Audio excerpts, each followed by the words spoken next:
Bismillahirrahmanirrahim. Bismillahirrahmanirrahim. Bismillahirrahmanirrahim. Bismillahirrahmanirrahim. Bismillahirrahmanirrahim. Bismillahirabbis samawati wal ard. Bismillahilladzi la yadurru ma'a ismihi syai'un fil ardi wa la fis samai wa huwas samiul alim.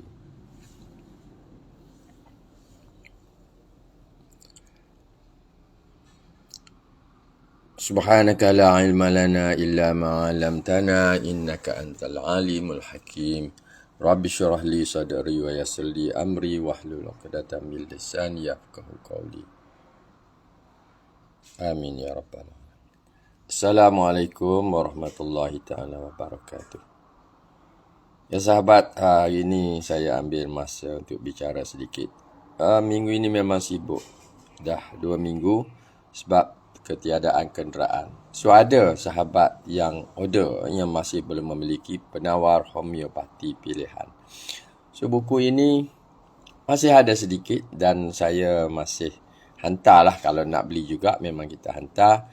InsyaAllah buku ini merupakan buku Materia Medica homeopati pertama yang HBI saya tulis dan terbitkan, di mana kandungannya mengandungi bahan-bahan ubat yang berasaskan bahan-bahan herba. Semua. Tapi dia ada 2 bahagian. Satu ialah bahagian yang berkaitan dengan sejarah perubatan herba yang sangat diminati oleh orang yang ingin membaca berkaitan dengan perubatan herba. Okey. Bahagian pertama ini, bahagian pertama buku ini. Saya tunjuk ini sebab ada seorang sahabat juga yang hendak membeli dan saya dalam proses menghantar buku ini. Tetapi malangnya, ketika ini saya tidak ada kenderaan, semua kenderaan anak-anak yang ambil. So, saya tidak boleh hendak menghantarnya. Tidak boleh. So, hari Sabtu insya-Allah ataupun hari Isnin nanti saya akan hantar kepada mereka yang telah memasukkan bayaran untuk buku ini. So, ada sejarah penggunaan herba sebagai rawatan perubatan. So, itu yang menarik sebenarnya. Antara yang menarik, ramai orang yang terlibat dengan kajian di universiti juga untuk membeli buku ini. Kemudian berkaitan dengan remedi-remedi di bahagian 2. So, ini buku penawar homeopati pilihan. Okey. So, hari ini sahabat, saya nak cerita sedikit mengenai Materia Medica Herba. Okey. So, ini adalah buku Materia Medica pertama yang pernah diterbitkan oleh HBI. Selepas itu kita terbitkan Materia Medica rawatan asas homeopati. Ada sikit-sikit mengenai Materia Medica ringkas. Kemudian Materia Medica terapeutik yang fokus pada Materia Medica. Kemudian kita terbitkan juga Materia Medica homeopati 2021. Itu yang terbesar yang pernah diterbitkan, iaitu hasil daripada penyaringan ataupun saringan buku homeopati Materia Medica with repertory Dr. William Borick. Dan yang lain daripada itu tak ada. Yang lain berkaitan dengan itu terapeutik dan lain-lain. Dan buku yang dalam proses ini adalah buku berkaitan dengan herba juga, yang kita tambah baik daripada buku pertama yang ini. Lebih banyak pastinya dan pembicaraannya lebih luas. Kita buat terkini kerana kita akan masukkan dan dalam proses pun memasukkan bahan-bahan terkini, kajian terkini, penceritaan terkini ke dalam apa yang dibicarakan di sini. So, buku yang terbaru ni memang akan memakan banyak masa sebab kita bukan saja upgrade, kita update informasinya, kita update. Kajian yang ada dalam internet hari ini kita kutip dan kita tambah di situ. Sebab targetnya ialah untuk pelajar-pelajar homeopati ataupun pelajar-pelajar di sebarang bidang perubatan, apa kita kata, perubatan herba ke, ataupun sedang membuat kajian ke. Sebab kita dapati buku pertama yang kita terbitkan dahulu ramai yang rujuk sebagai bahan kajian. So kita nak galakkan lebih lama, lebih banyak kajian dibuat berkaitan dengan bahan-bahan ataupun berkaitan dengan homeopati. Dan terkini yang saya lihat, tahun ini saya dapati ada orang yang membuat kajian, research dalam dari segi kandungan bahan-bahan yang terdapat dalam remedi. Dan untuk pengenalan dimasukkan buku saya. Yang pertama dahulu. Dan ini suatu hal yang menarik. Maknanya dia memerlukan satu rujukan yang konkret ataupun yang boleh membantu satu pengenalan kepada research yang sedang dibuatkan. Ada beberapa bahan yang sedang dalam proses kajian. Dan inilah pentingnya kita menghasilkan buku-buku yang bertujuan dijadikan bahan rujukan kepada pelajar-pelajar di universiti. Dan inilah matlamat Materia Medica Herba. Sebenarnya, insya-Allah lah, jika ada ruang, saya tidak akan masukkan dia sebagai remedi herba sahaja. Mungkin kita akan langkau ke hadapan. Melangkau buku yang pertama kita terbitkan ini berkaitan dengan herba. Sebab saya tidak ada masa. Akhir-akhir ni dengan usia 64 tahun hadapan, kalau buku ini tidak sempat diterbitkan tahun ini, mungkin awal tahun hadapan. Maknanya tahun hadapan usia saya sudah mendekati 65 tahun. Jadi saya nak cantumkan 2 buku. 2 rancangan dalam satu supaya saya tidak tertekan untuk menerbitkan 2 buku. Kita terbitkan 1 buku.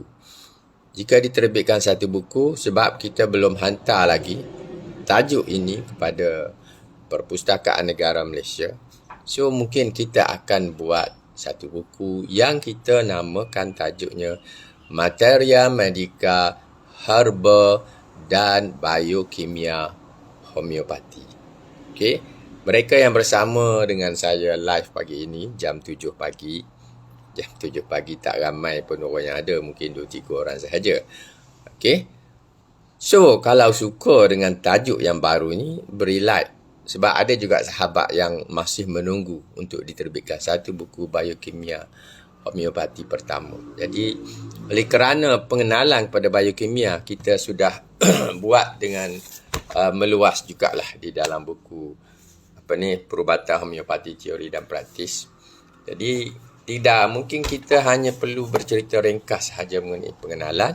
Kita terus pergi kepada kegunaan 12 remedi utama. Walaupun kita boleh cerita mengenai lebih daripada 12 remedi, tetapi kalau ikut Dr. Schuessler, ada 12 remedi yang menjadi keperluan tubuh badan manusia.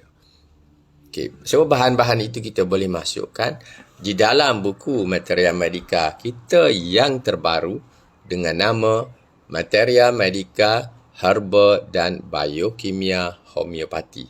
Sudahkah ada orang tulis dengan tajuk ini? Belum. InsyaAllah. Belum, boleh semak dengan Perpustakaan Negara Malaysia, boleh cari buku-buku siapa yang pernah terbitkan buku yang sedemikian. So, fokus tetap Materia Medica Herba, sebab topik yang pertama ialah pembicaraan mengenai sejarah perubatan herba. Apakah ubat-ubat herba yang pertama sekali ditemui di zaman Mesir purba, di zaman Greek purba, di zaman India dan juga China purba, di zaman sepanjang zaman sampai ke zaman Islam, zaman Byzantine dan semua tu, sampai ke hari ini. Kita cerita mengenai herba dan perkembangannya, khususnya apabila tiba zaman Dr. Hahnemann, kita cerita sedikit di dalamnya. Kita cerita sikit, bukan sedikit lah, kita cerita apakah yang membezakan perubatan herba dengan perubatan homeopati. Jauh bezanya. Seperti juga perubatan homeopati dengan perubatan konvensional. Apakah yang membezakannya sehingga ubat-ubatnya tidak sama? Preskripsinya tidak sama. Kontennya tidak sama. Ya. Dengan herba tu adalah dekat sedikit apabila kita menggunakan dos itu pada dos herba. Tetapi bila kita gunakan dos itu pada dos homeopati, dos berpotensi, maka ia sudah jauh daripada perubatan herba. So, itu penting. Dan orang nak membeli juga buku ini sebenarnya bila dia lihat pada bahagian yang kita sebut herba dan kelahiran homeopati. Okay. Herba, satu tajuk sini. Disebut herba dan kelahiran homeopati. Homeopati lahir daripada ujian pertama Dr. Hahnemann terhadap satu jenis herba, iaitu Peruvian bark atau Cinchona officinalis. Saya baru sahaja bicara semula mengenai Cinchona officinalis dengan simptom-simptomnya yang mana kita telah masuk dalam buku perubatan homeopati dahulu. Kita juga telah masuk sekali lagi ke dalam buku perubatan homeopati teori dan praktis.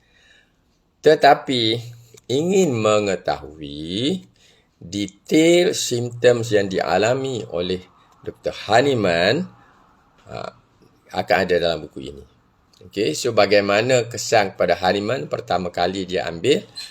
Jika tidak, kena baca dalam internet dalam bahasa Inggeris. So, terjemahannya akan ada dalam buku Materia Medika Homeopati, Herba dan Biokimia. Janganlah pelik dengan tajuk baru ini. Janganlah pelik, insya-Allah. Sebab ada sahabat yang berminat kepada biokimia, kita boleh masukkan. Tapi perlu masa sedikit lah. Itulah saya jangka, harap saya mempunyai kesempatan di dunia ini untuk menghasilkan sebuah lagi buku untuk masyarakat Melayu di Malaysia. Susah nak dapat buku-buku dalam bahasa Melayu ini, tambah-tambah akhir-akhir ini. Okey. So, itu buku bahan herba pertama yang diuji oleh Dr. Hahnemann ialah Cinchona officinalis. Kemudian Dr. Hahnemann uji banyak lagi. Uji aconite, uji arnica, belladonna, chamomilla, cornea-mat, Anaxvomica, Lycopodium versatila dan lain-lain. Semua itu diuji oleh Dr. Hahnemann kerana sejarah telah membuktikan banyak bahan herba telah digunakan. Setengah itu sangat beracun, tidak boleh diuji secara internal, terpaksa hanya guna untuk sebab ia pun digunakan untuk tujuan lawatan luaran. So juga digunakan oleh Hahnemann apabila dibuat secara homeopati. Masalah keracunan itu sudah tidak ada. Dan bila diuji pada potensi 6 ke potensi 30 pun tidak ada hal dalam ilmu perubatan homeopati. Itu kelebihan homeopati. Jika tidak dibuat begitu, maka bagaimanakah herba-herba itu hendak diuji? Sebab sangat beracun. Sangat beracun. Clematis umpamanya, Colchicum autumnalis itu pun, apa lagi? Banyak. Aconitum napellus pun, ini bahan-bahan yang banyak mengandungi racun atau bahan-bahan yang toksik. So, ada satu bab di sini ya. Memang akan ada dalam buku kita yang terbaru pun. Cuma kita kembangkan. Dia kata, kejayaan homeopati dalam perubatan dan penggunaan bahan herba. Apakah kejayaan homeopati? Tentulah dalam prosesnya, dalam penghasilan peningkatan kuasanya, dan dalam mengurangkan kesan-kesan sampingan toksik. Hanya homeopati yang boleh mengurangkan kesan toksik ataupun kesan-kesan dadah. Perubatan moden tak boleh sebab dia tidak pernah uji ke atas manusia yang sihat. Ia diuji di makmal. Bukan manusia yang mengujinya. Sebab risiko besar. Sebab ia bahannya berada dalam bentuk crude substance atau bahan-bahan dalam bentuk yang kasar. Hanya Hahnemann dengan kaedahnya potentization telah menghasilkan remedi-remedi yang bersumberkan bahan-bahan beracun ataupun tidak. Selain herba pun ada. Daripada tisu penyakit ada, daripada binatang, haiwan ada, Tapi kita tidak bicaralah buku Materia Medica Herba ini khusus untuk bahan-bahan daripada herba. Tetapi insya-Allah kita akan masukkan bahan-bahan daripada mineral. Tambah lagi ya iklan sekarang. Iklan saya tengok kawan kita ada masukkan up dalam Facebook menceritakan homeopati ini adalah sistem perubatan yang menggunakan bahan-bahan tradisional daripada herba dan juga daripada mineral ataupun daripada apa? Biokimia. Dia tidak sebut daripada benda lain daripada dua tu. Inilah Kementerian Kesihatan. Dia nak angkat yang itu saja. Yang lain, yang kehebatan homeopati dalam menghasilkan remedi-remedinya berasaskan benda-benda yang tidak terfikirkan oleh perubatan moden. Itu dia nak cerita. Dia pun tak nak cerita homeopati boleh merawat kanser ke, sakit itu, sakit ini ke. Dia tak nak cerita pun. Hanya untuk mengembalikan masalah sakit orang yang sakit kepada sihat. Itu saja dia nak cerita mengenai homeopati. Dia tak boleh nak cerita. Sebab itu, lihat posting saya sebelumnya berkaitan dengan komen seorang doktor perubatan alternatif itu berkaitan dengan betapa ramai orang mati akibat daripada rawatan alopati. Cuba cek balik dan tonton yang itu. So apa ya kejayaan homeopati dalam perubatan dan penggunaan bahan herba ni?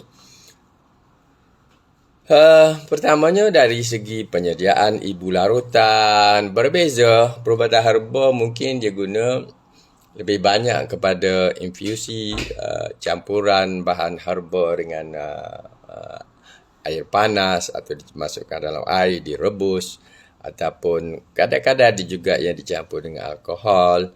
Tapi oleh kerana Dr. Hahnemann ini seorang doktor dan juga seorang saintis, beliau adalah orang yang mementingkan amalan perubatan yang saintifik. Kerana itu beliau boleh mengadakan kaedah untuk ekstrak bahan-bahan daripada herba itu dengan cara yang paling baik. Jadi itulah menyebabkan kaedah penyediaan ibu larutan yang kita kenali sebagai mother tincture ataupun tincture ibu dalam homeopati disediakan secara berbeza daripada kaedah herba, konvensional dan lain-lain. Sebab itu remedi homeopati bertahan selama bertahun-tahun. Bertahun-tahun, 10 tahun, 20 tahun macam remedi ni kan. Ni remedi apa? Ini daripada tisu penyakit mobilinium. Ya, remedi cecair ini bertahan apabila berada dalam campuran yang exact, yang tepat antara alkohol, isolin dengan bahan asal itu. Ia boleh menjadi bahan ubat yang bertahan berpuluh tahun. Banyak ubat yang bertahan berpuluh tahun yang ada dengan saya. Ialah saya ini sekarang memang tidak merawat lah. Tapi bahan-bahan yang lama yang saya simpan itu memang adalah untuk kegunaan keluarga. So pertamanya penyediaan ibu larutan sangat berbeza. Dan juga potentization itu kaedah yang ditemui oleh Dr. Hahnemann selepas pemerhatian berkali-kali. Barulah kaedah potentization atau potentisasi. Potentisasi ini pun istilah yang saya masukkan dalam kamus. Tidak ada dalam kamus Dewan Bahasa dan Pustaka. Sekarang kamus-kamus itu saya hadiahkan pada universiti supaya ia diguna dan difahami. Dewan Bahasa takkan keluar kamus perubatan homeopati. Kalau nak memang kena dapat daripada kita lah sebelum habis. Memang belum habis pun sebab saya cetak 1000 dahulu. Banyak Dan potentization dan juga yang ketiga yang membezakan homeopati dengan kaedah herba ini ialah persediaan rawatan yang saya sebut sini. Supaya pengamal boleh menggunakan cara yang mudah untuk memberi penawar kepada pesakit ini termasuk dalam kaedah dispensing. So kaedah dispensing homeopati tidak rumit, bukan terpaksa semuanya dibuat di kilang. Homeopati hanya menyediakan gula tebu yang diproses, dibuat bulat-bulat ke keping-keping ke, Yang itu sahaja yang disediakan, yang kosong, kemudian dimasukkan tinctur homeopati di dalamnya dan kemudian disampaikan kepada pesakit. Itu kaedah penyediaan ubat-ubat homeopati. So, buku ini nantinya akan memasukkan bahan-bahan material medikal. Kalau dalam ini terdapat 48 jenis herba, dalam buku terbaru nanti akan dapat 60 herba. Dan saya cuba nak masukkan lebih banyak, tetapi saya dapati ia akan menjadi sangat tebal. Sebab apa? Setiap remedi yang ada di dalam ini telah bertambah 50% ataupun 100% dari segi kontennya. Penambahan dalam bahagian pengenalannya, sebab kita update dengan rujukan-rujukan baru, juga kita updatekan dengan ruangan kegunaan klinikal yang tak pernah dibuat sebelumnya, tidak oleh HBI, tidak juga oleh mana-mana pengamal pun di Malaysia ini yang memasukkan simptom klinikal. So, ini juga sebagai meraihkan saranan Presiden MPHM yang bertanya kenapa para pengamal homeopati di Malaysia tidak ingin merujuk atau menggunakan J.H. Clark punya buku berbanding dengan Dr. Boric. Dr. Boric ada keistimewaannya. Clark pun ada keistimewaannya sendiri. So, dalam buku perubatan material medikal yang terbaru ini, kita masuk sebahagian besar, terutama bahagian pengenalan itu daripada J.H. Clark. Dan salah satu yang penting daripada J.H. Clark ini ialah saran klinikal. Saya belum pasti lagi nak namakan apa, saran klinikal ke, saranan klinikal ke, klinikal J.H. Clark ke. Sebab di situ bukan J.H. Clark saja, kita juga masuk saranan berpandukan simptom-simptom yang diberikan oleh pengamal lain. Tapi ini menjadi bahagian penting daripada bahan material medikal herba dan insya-Allah dengan izin dan biokimia homeopati akan menjadikan buku ini sangat tebal. Saya tak boleh buat sebesar saiz ini. Kalau saya buat sebesar saiz ini dulu 230 muka surat. Kalau saya buat sebesar saiz ini, saya ingat memang sampai 500 muka surat. Lebih daripada 500. Mungkin 600, 700. Jadi, saya akan buat saiz besar seperti buku perubatan homeopati teori dan praktis. Cuma, kita tidak akan buat dalam bentuk hardcover. Sebab kos hardcover cukup tinggi. Saya sudah pernah dah membuat buku ni yang berharga lebih daripada 100. Terpaksa sebab kos dia tinggi. Kali ini saya nak kontrol harganya di bawah 100. Jadi harganya murah sedikit. Saiznya lebih besar. Saiznya lebih tebal. Kontennya lebih banyak. Rujukannya juga sangat banyak. Itu kita senaraikan dalam ruangan bibliografi. Kalau kita juga seperti yang hasrat kita ingin mengurangkan kos, kita tidak akan buat full color lagi seperti perubatan homeopati teori dan praktis. Mungkin ada bahagian pertama yang kita sebut sejarah perubatan homeopati itu kita masukkan color di situ untuk memaparkan beberapa herba yang pernah digunakan. Yang bahagian itu sahaja kita kontrol muka surat berwarna untuk jimatkan kos. Yang lain itu hitam putih seperti biasa sebab yang utamanya berkaitan dengan ilmu. Ilmu berkaitan dengan bahan-bahan yang bersumberkan herba tersebut. So, itulah. So, saya bicara ini kerana terpanggil dengan seorang pembeli yang ingin membeli buku ini. Walaupun saya nak promote yang baru. Tapi ada yang nak sangat kepada buku ini, jadi saya hantar dululah yang ini. Tapi saya hanya boleh hantar hari Sabtu sahaja sebab hari ini saya kena pergi ke Kelang, kena buat sign. Ada agreement yang perlu disettlekan supaya saya boleh dapat tambah kenderaan. Kalau tidak, saya tak boleh ke mana. Semua kenderaan anak-anak semua dah ambil. Ada banyak kenderaan pun bila anak-anak dah mula bekerja, dah apa semua, mereka juga perlukan kenderaan. Okey, so itu. So, satu lagi buku yang penting sebelum saya berundur, yang saya masukkan, ini sesiapa yang pernah membeli dan ada ni, Ini ialah therapeutic key. Therapeutic key, Johnson's therapeutic key. Di bahagian belakang dia adalah ada lebih kurang 60 Materia Medica yang daripada banyak sumber. Tetapi yang pentingnya, ID Johnson ini memasukkan perbandingan. Ada dalam kurungan, kalau bahan ini dalam akonite simptomnya demikian. Simptomnya berkaitan dengan anti-inflammatory ke kegunaan untuk kalau demam selepas ni ke. Ada di situ dalam kurungan. Kalau simptomnya begini, ia adalah bel. Kalau simptomnya begitu, ia adalah chamomilla. So yang tu kita utamakan dalam buku terbaru. Dalam buku ini dahulu kita dah masuk sedikit sahaja kita dah masuk. Sebab itu satu kejutan lah kepada peminat homeopati. So dalam ni memang kita dah ada sikit contoh-contoh sedikit. So yang ini akan lebih banyak lagi. Sebab bahagian konten itu memang kita sedia untuk pengamal. Untuk mereka yang ingin mengamal homeopati menggunakan bahan-bahan ubat dalam bentuk potensi, khususnya daripada herba.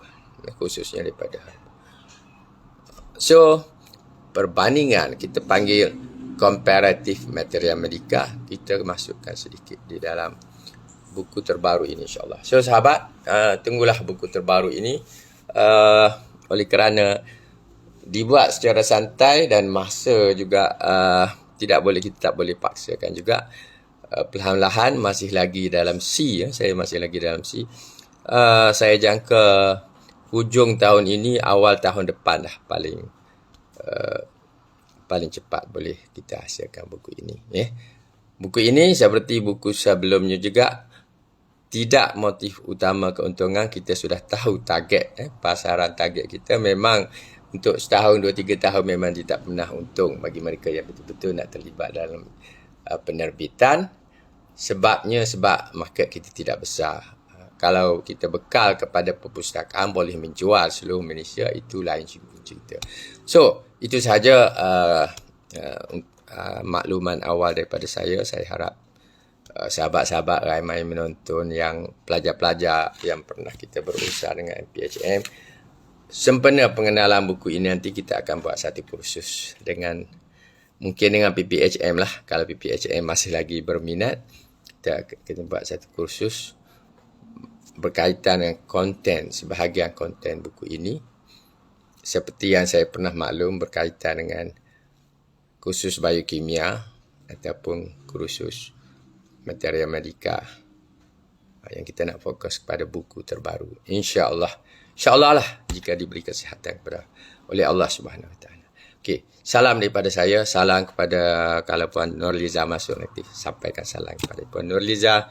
Dan kepada semua sahabat di sini, berikan like, sebarkan ilmu homeopati ini menjadi begitu penting hari ini dan masa akan datang, kerana ia akan memerangi usaha-usaha untuk merobotkan manusia. Dan homeopati tidak boleh merawat kalau manusia sudah jadi robot ataupun peraturan sudah menjadi robot.